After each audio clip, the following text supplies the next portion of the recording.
Life क्या है? धरती पर लाइफ की शुरुआत कैसे हुई? क्या लाइफ सिर्फ फिजिकल नेचर का हिस्सा है या फिर नेचर से परे भी किसी डिवाइन पावर का इसमें हाथ है?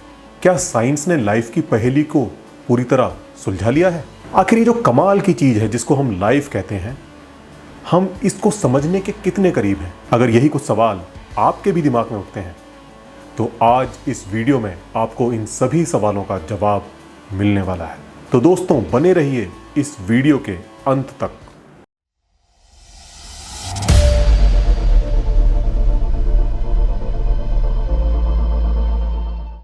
जीवन क्या है? धरती पर जीवन की शुरुआत कैसे हुई? ये सवाल मानव इतिहास के कुछ सबसे पुराने सवालों में से एक है। अलग अलग दौर पर तमाम बुद्धिजीवियों ने इस सवाल का जवाब देने की कोशिश की है, लेकिन सभी का जवाब किसी न किसी तरह घुमा फिराकर किसी न किसी सुपर नेचुरल बीइंग पर आकर ठहर जाता है, जिसे आम भाषा में ईश्वर या फिर गॉड के नाम से जानते हैं। लेकिन यह जवाब वास्तव में कोई जवाब नहीं, बल्कि जवाब देने से बचने की कोशिश ज्यादा लगती है, क्योंकि वो हर चीज जिसको हम अभी समझने की स्थिति में ना हो, उस पर यह जवाब फिट किया जा सकता है। लाइफ क्या है? ये कहां से आई? ये सवाल मानव इतिहास के प्रारंभ से ही मानव जिज्ञासा का केंद्र रहा है। पर चूंकि इस सवाल का कोई भी सेटिस्फैक्टरी आंसर मौजूद नहीं था, तो सदियों से गॉड की थ्योरी से ही काम चलता रहा। अभी ये मात्र एक शताब्दी पुरानी बात है जब विज्ञान में हुई प्रोग्रेस ने हमें इस सवाल की दिशा में गंभीरता से बढ़ने का मौका दिया है। बीती शताब्दी के दौरान विज्ञान में हुई तमाम खोजों ने लिविंग ऑर्गेनिज्म कैसे काम करते हैं इसको समझने में हमारी मदद की है, और इसी के साथ हम इसको समझने की दिशा में आगे बढ़ रहे हैं कि धरती पर जीवन की शुरुआत किस तरह हुई होगी। 17वीं शताब्दी में एक इंग्लिश वैज्ञानिक रॉबर्ट हुक ने पहली बार माइक्रोस्कोप से बैक्टीरिया को देखा, जो कि जीवन का बेहद नन्हा रूप है। ये इतना छोटा है कि इसे हम अपनी नंगी आंखों से भी नहीं देख सकते। 19वीं सदी में यह साफ हो गया कि धरती पर जीवन के सभी रूप, फिर चाहे वो हम हो या फिर कोई पेड़ या फिर कोई हाथी, सभी जीवन के इन छोटे छोटे रूपों से ही मिलकर बने हैं, जिन्हें हम सेल्स या कोशिका कहते हैं। इसने हमें जीवन क्या है को समझने का एक रास्ता दिखाया। अगर हम ये समझ लेते हैं कि एक लिविंग सेल कैसे काम करता है, तो शायद हम ये भी समझ पाएं कि जीवन क्या है और ये कैसे काम करता है। और शायद तब हमें इस सवाल का जवाब भी मिल जाए कि ये किस तरह अस्तित्व में आया होगा।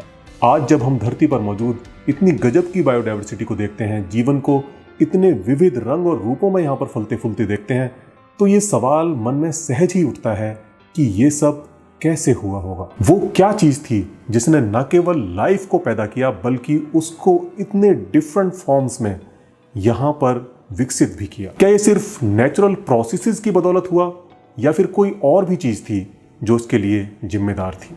एक महान वैज्ञानिक चार्ल्स डार्विन की बदौलत दूसरे सवाल का जवाब आज हम जानते हैं। हम जानते हैं कि किस तरह एवोल्यूशन थ्रू नेचुरल सिलेक्शन जीवन के विविध रूपों को आकार दे सकता है। इसके तमाम सबूत आज विज्ञान के पास मौजूद हैं, जो ये बताते हैं कि धरती पर जीवन एक लंबी विकास यात्रा है। धरती पर जीवन का स्वरूप हमेशा से ऐसा नहीं था जैसा कि आज हम देखते हैं।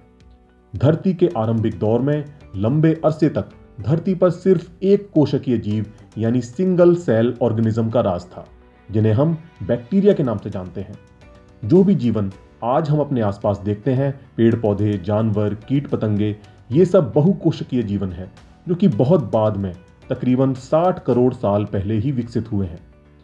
धरती के शुरुआती दौर में मौजूद वो साधारण सा सिंगल सेल ऑर्गेनिज्म, जिसे साइंटिस्ट ने लूका का नाम दिया है, ही आज मौजूद सभी जीव प्रजातियों का पूर्वज है।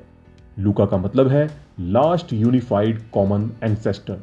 जब हम एवोल्यूशन की बात करते हैं तो ये सवाल अक्सर ही आता है कि वो जो फर्स्ट लिविंग फॉर्म थी जिसको कि हम लूका कहते हैं, वो कैसे आया। तो यहाँ समझने वाली बात यह है कि थ्योरी ऑफ एवोल्यूशन हमें ये तो बताती है कि धरती पर जीवन किस तरह विकसित हुआ, लेकिन वो हमें इस बात का जवाब नहीं देती कि धरती पर जीवन की उत्पत्ति कैसे हुई। विज्ञान में जीवन की उत्पत्ति एवोल्यूशन का नहीं बल्कि अबायोजेनेसिस का विषय है। अबायोजेनेसिस का मतलब है नॉन लिविंग बीइंग से लिविंग बीइंग की उत्पत्ति। अब यहां सवाल उठता है कि नॉन लिविंग बीइंग और लिविंग बीइंग में क्या अंतर है। आप लोगों में से बहुतों को यह सवाल बेतुका लग सकता है। आप सोच सकते हैं कि यह तो बड़ी कॉमन सी बात है, लिविंग बीइंग और नॉन लिविंग बीइंग के अंदर को तो हम सभी जानते हैं। इवन एक 10 साल का बच्चा भी इस अंतर को डिफाइन कर सकता है। लेकिन सच तो यह है कि आम आदमी को जितनी जानकारी होती है उसके तौर पर अगर हम इसको डिफाइन करें तो उसको डिफाइन किया जा सकता है। लेकिन जब हम मुद्दे की गहराई में उतरते हैं, साइंस की बात करते हैं, तो सच तो यह है कि यहां पर बड़ा कंफ्यूजन है। साइंस के पास आज भी कोई क्लियर कट डेफिनेशन नहीं है जो कि लिविंग बीइंग को डिफाइन कर सके। हम जो भी डेफिनेशन बनाते हैं, नेचर में उसका कोई ना कोई कॉन्ट्राडिक्टरी एग्जाम्पल मिल ही जाता है। जैसा कि हमें स्कूल में पढ़ाया जाता है कि लिविंग बीइंग की प्रॉपर्टीज़ हैं कि वो ग्रो करते हैं, रिप्रोड्यूस करते हैं, मूव करते हैं, एनर्जी लेते हैं, एक्सेट्रा एक्सेट्रा।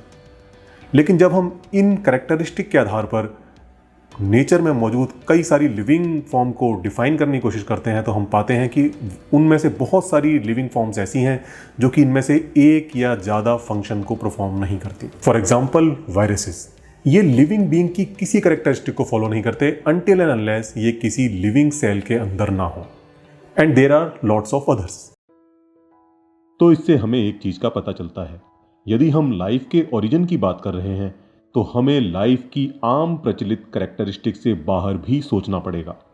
आज जो हम लाइफ अपने आसपास देख रहे हैं, जिनमें से ज़्यादातर इस आम कैरेक्टरिस्टिक पर खरी उतरती है।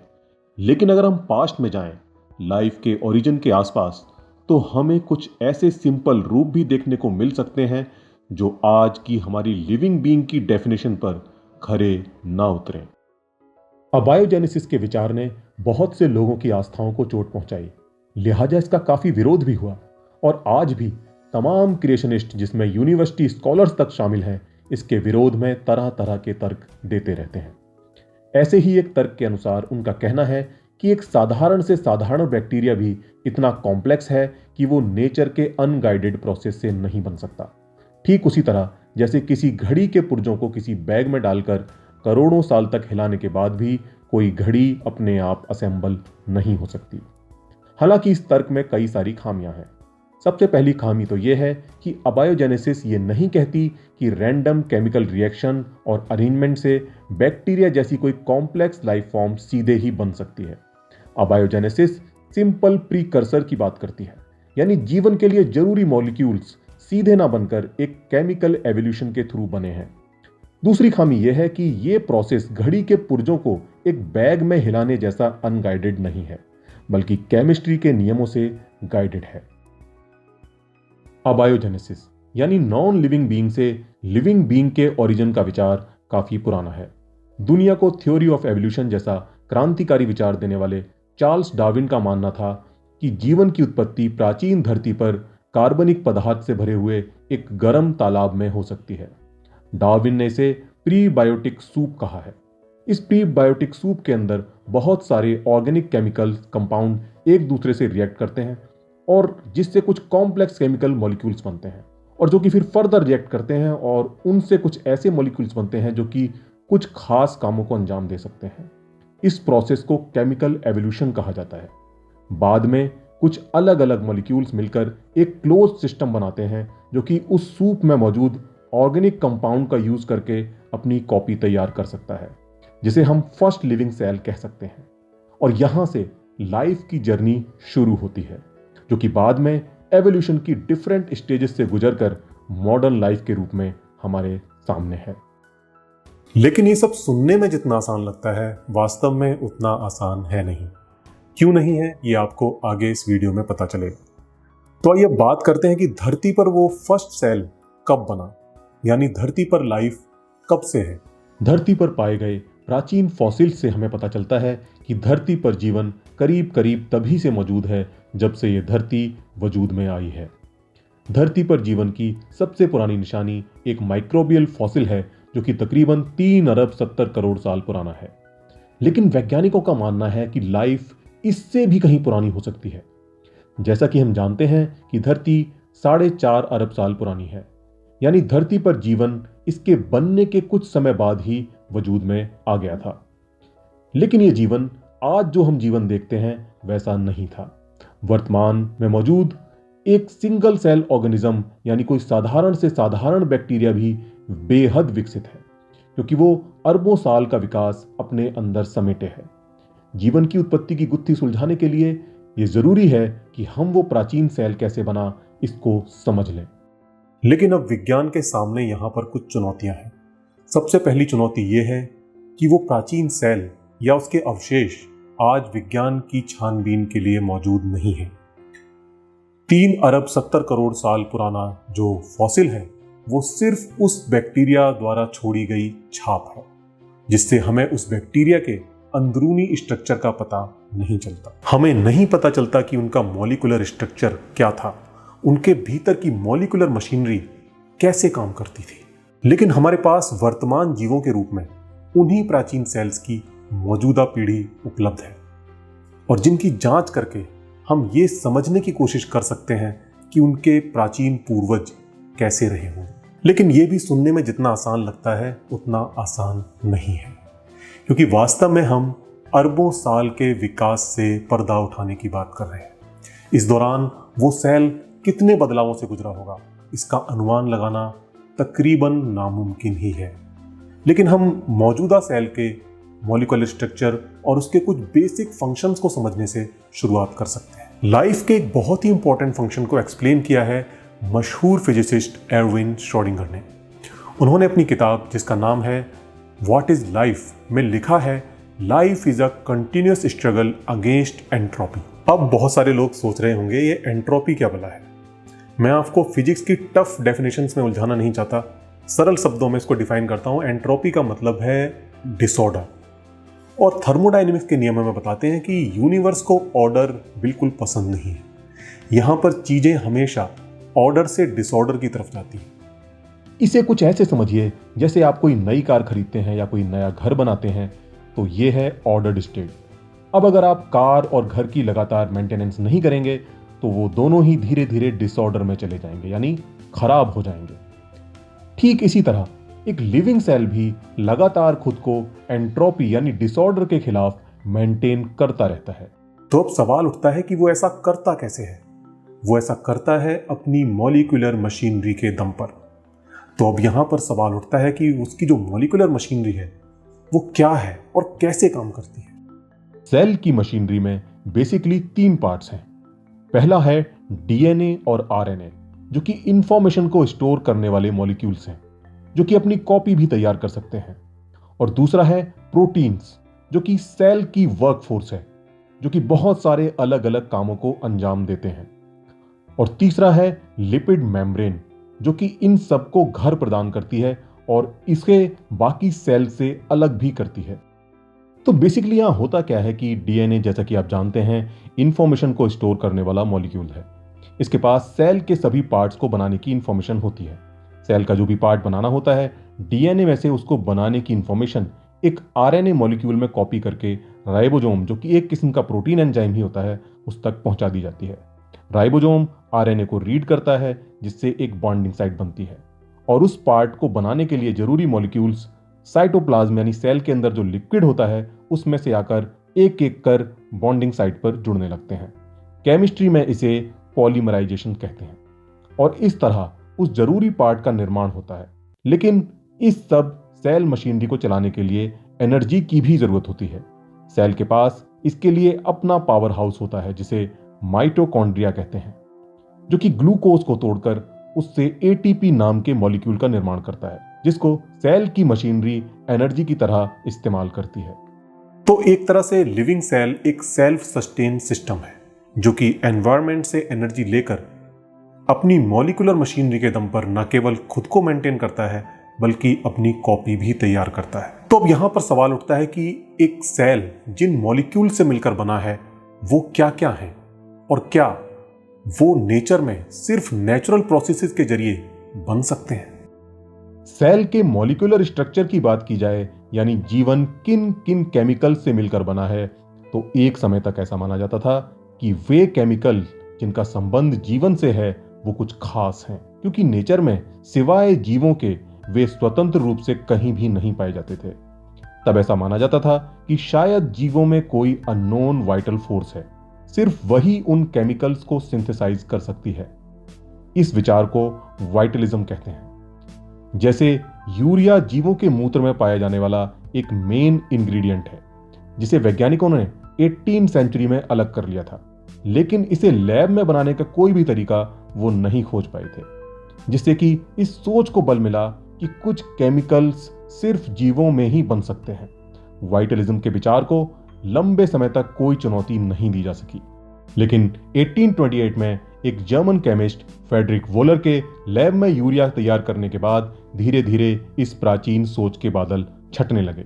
बाद में कई वैज्ञानिकों ने इससे प्रेरणा ली और बिना किसी जीव या जैविक घटक की मदद लिए जीवन से संबंधित कई केमिकल्स को लैब में तैयार करके दिखाया।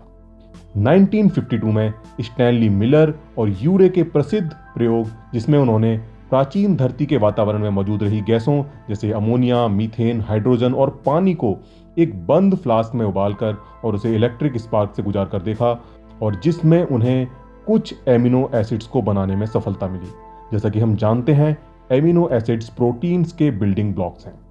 तो इससे यह साफ हो गया कि लाइफ जिन मॉलिक्यूल से मिलकर बनी है, उन्हें बनाने के लिए किसी वाइटल फोर्स की जरूरत नहीं है। वो सिर्फ नेचर के फिजिकल प्रोसेस से भी बन सकते हैं। Wow, that sounds interesting. तो अब अगला सवाल है कि क्या वो मॉलिक्यूल्स आपस में अरेंज होकर लाइफ नहीं बना सकते? वेल, नॉट सो इजीली, क्योंकि उन केमिकल्स और मॉलिक्यूल्स का बनना एक दूसरी बात है और उन मॉलिक्यूल्स का अरेंज होकर लाइफ बनाना एक बिल्कुल ही दूसरी बात है। लाइफ जितना हम सोचते हैं उससे कहीं ज़्यादा कॉम्प्लेक्स है, और यहां से कहानी और भी ज़्यादा इंटरेस्टिंग हो जाती है। मिलर यूरे के एक्सपेरिमेंट्स के बाद वैज्ञानिकों को लगने लगा कि अब वो लाइफ के ओरिजिन से पर्दा उठाने के बेहद करीब हैं, और ऐसा लगना जाहिर था क्योंकि वो ये सिद्ध कर चुके थे कि एमिनो एसिड धरती के शुरुआती दौर में बन सकते थे। अब उन्हें सिर्फ एमिनो एसिड से प्रोटीन बनाने का रास्ता खोजना था। प्रोटीन ही वास्तव में सेल की वर्कफोर्स है, जो कि सारे कामों को अंजाम देती है। प्रोटीन अलग अलग एमिनो एसिड्स के एक सेट कॉम्बिनेशन से बनते हैं। वैसे तो अब तक 500 से ज्यादा एमिनो एसिड्स खोजे जा चुके हैं, लेकिन जीवन में 20 एमिनो एसिड्स का ही खास रोल है। कोई प्रोटीन काम करे, इसके लिए इन 20 एमिनो एसिड में से कुछ अलग अलग एमिनो एसिड्स का सही क्रम में जुड़ना जरूरी है। एक वर्केबल प्रोटीन के बनने के लिए 40 अमीनो एसिड्स से लेकर 1000 से भी ज्यादा अलग अलग एमिनो एसिड्स एक सही क्रम में जुड़ते हैं। यदि इस क्रम में एक एमिनो एसिड भी गलत जुड़ा तो प्रोटीन काम नहीं करेगा। कुछ वैज्ञानिकों का ऐसा मानना था कि डार्विन ने जिस प्रीबायोटिक सूप की परिकल्पना की थी, ऐसे ही किसी गर्म तालाब में मौजूद अलग अलग एमिनो एसिड्स ने संयोग से जुड़कर प्रोटीन मॉलिक्यूल्स का निर्माण किया होगा। लेकिन इसमें बहुत सारी अड़चनें हैं। जैसा कि अभी हमने देखा कि प्रोटीन के बनने के लिए जरूरी एमिनो एसिड्स का एक सही क्रम में जुड़ना जरूरी है। कई वैज्ञानिकों और गणितज्ञों का ऐसा मानना था कि इस दुर्लभ संयोग के घटित होने की संभावना बेहद कम थी। इसी से प्रेरित होकर कई क्रिएशनिस्ट ने इसी तरह की आर्गुमेंट्स डेवलप की, जिनके अनुसार किसी प्रोटीन के बाय चांस बनने की कोई संभावना ही नहीं है।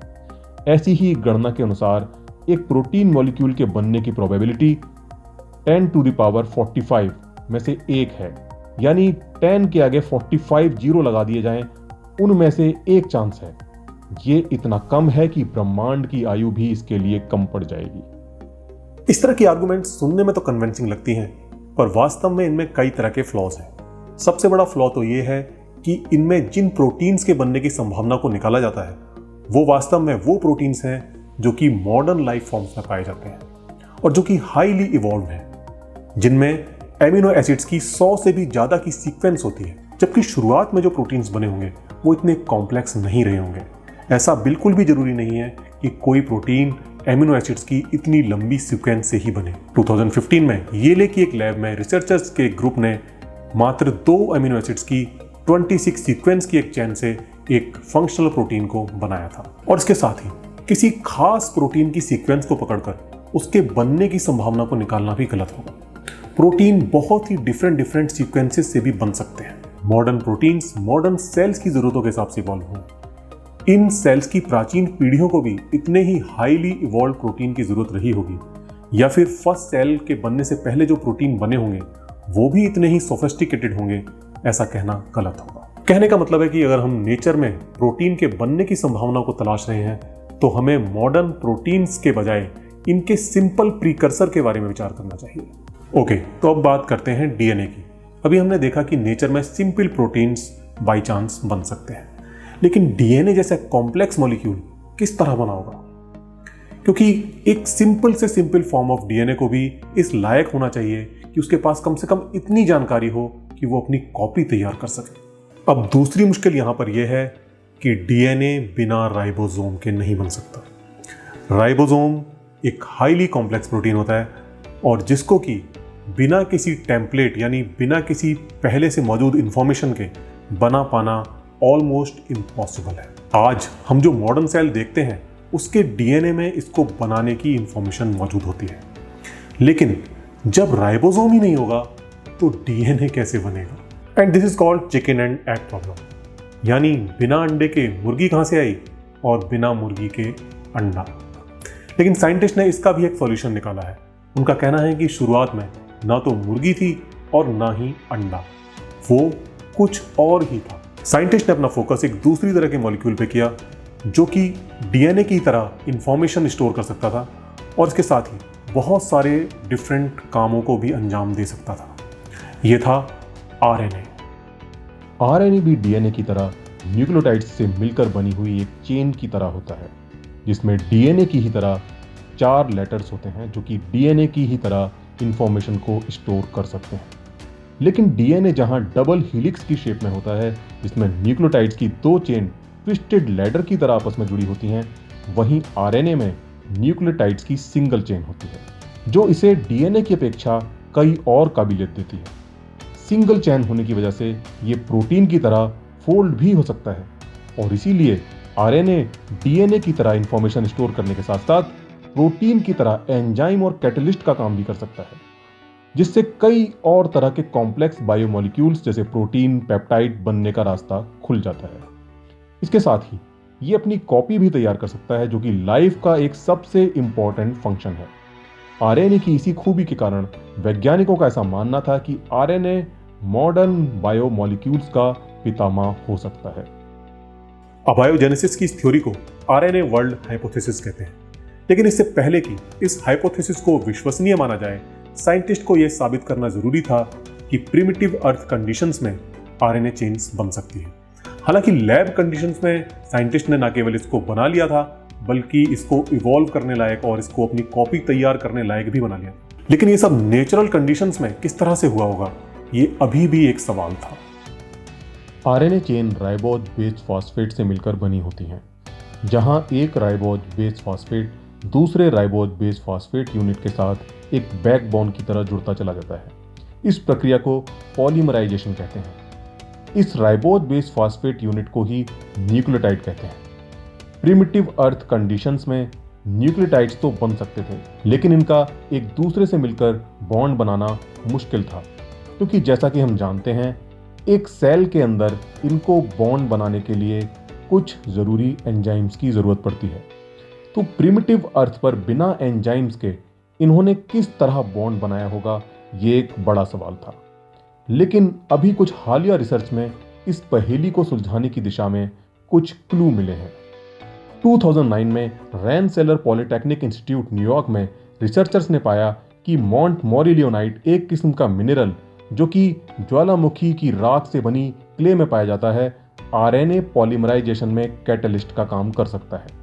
जैसा कि हम जानते हैं कि प्रिमिटिव अर्थ पर जगह जगह वॉल्केनिक एक्टिविटीज चल रही थी, तो यहाँ इस मिनरल की कोई कमी नहीं थी, जो कि पानी के साथ बहकर तलछट में जमा हो सकता था और आरएनए पॉलीमराइजेशन में मदद कर सकता था। 2017 में मैकमास्टर यूनिवर्सिटी कनाडा और मैक्स प्लैंक यूनिवर्सिटी जर्मनी के कुछ रिसर्चर्स ने अपनी रिसर्च में पाया कि धरती पर उल्का पिंडों से आई डस्ट में मौजूद ऑर्गेनिक मॉलिक्यूल्स और उस समय धरती पर मौजूद छोटे गर्म तालाबों के वेट ड्राई साइकिल से आरएनए पॉलीमराइज हो सकता था। साथ ही उन्होंने इसकी भी संभावना जताई कि आरएनए पॉलीमराइजेशन धरती पर 4 अरब 17 करोड़ साल पहले हो चुका होगा। प्रिमिटिव अर्थ पर आरएनए पॉलीमराइजेशन संभव होना जीवन की दिशा में एक बहुत ही इंपॉर्टेंट स्टेप माना जाता है, क्योंकि इससे बहुत से कॉम्प्लेक्स बायोमॉलिक्यूल्स के बनने का रास्ता साफ हो जाता है, जो कि जीवन के विकास के लिए जरूरी है। लेकिन एक चीज और है जो कि लाइफ के लिए इक्वली इंपॉर्टेंट है, वो है लिपिड्स। लिपिड्स जरूरी इसलिए है क्योंकि ये सेल मशीनरी को एक खोल, एक घर प्रदान करते हैं। अगर एक खोल ना हो तो प्रीबायोटिक सूप में तमाम मॉलिक्यूल्स इधर से उधर यूं ही भटकते रहेंगे, और लाइफ के लिए जरूरी बहुत सारी केमिस्ट्री मॉलिक्यूल्स का पर्याप्त कंसंट्रेशन ना होने के कारण शुरू ही नहीं हो पाएगी।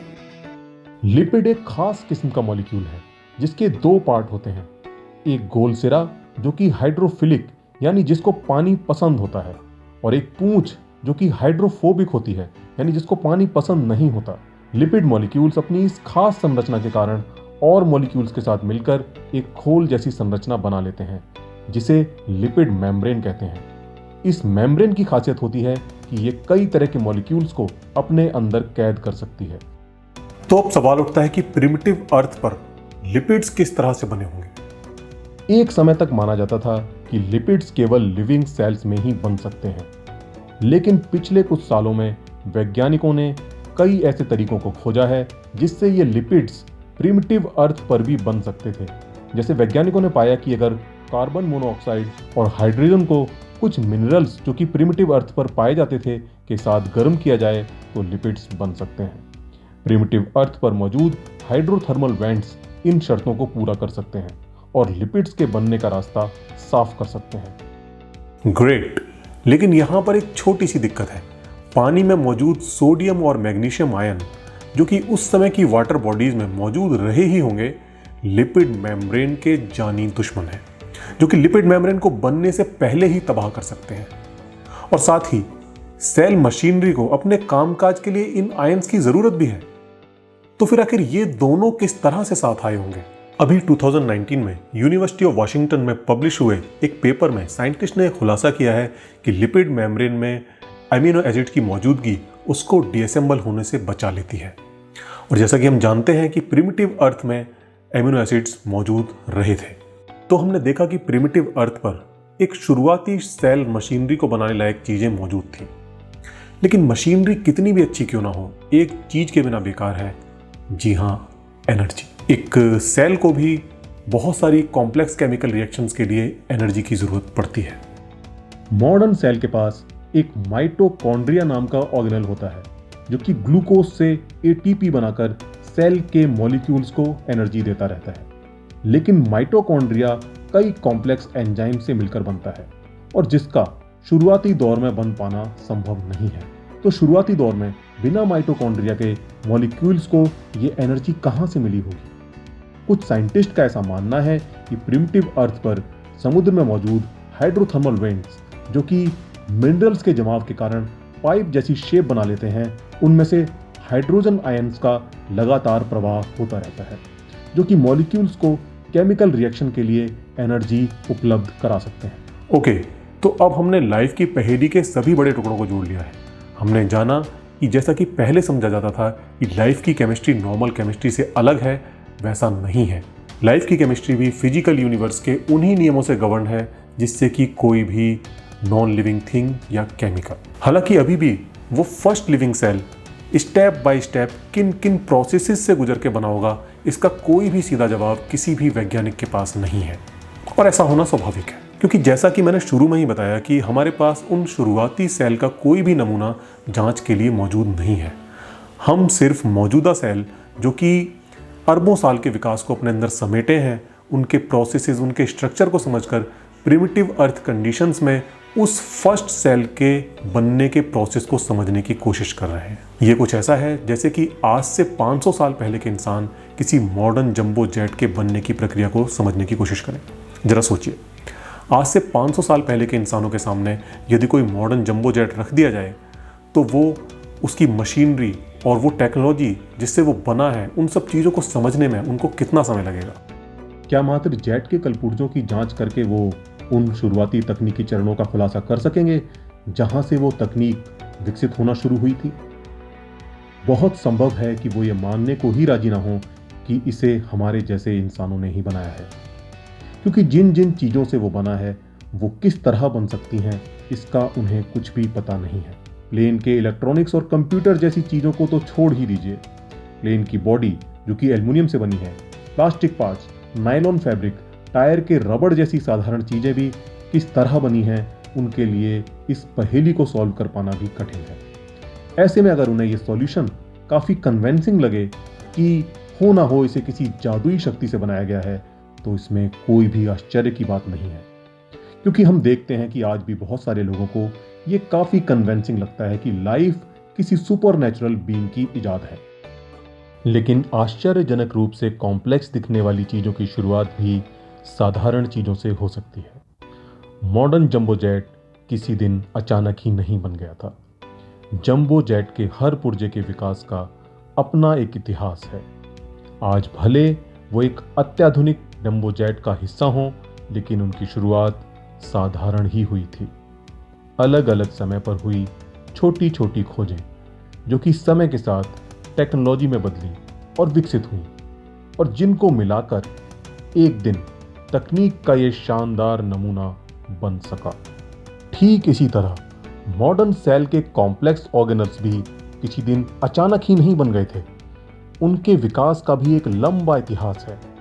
लाइफ को समझने की लगभग 1 शताब्दी पहले शुरू हुई इस यात्रा में हमने अच्छी खासी प्रोग्रेस की है, और अब हम कम से कम ये अनुमान लगाने योग्य तो हो ही गए हैं कि धरती पर फर्स्ट लिविंग सेल के बनने से पहले क्या क्या हुआ होगा।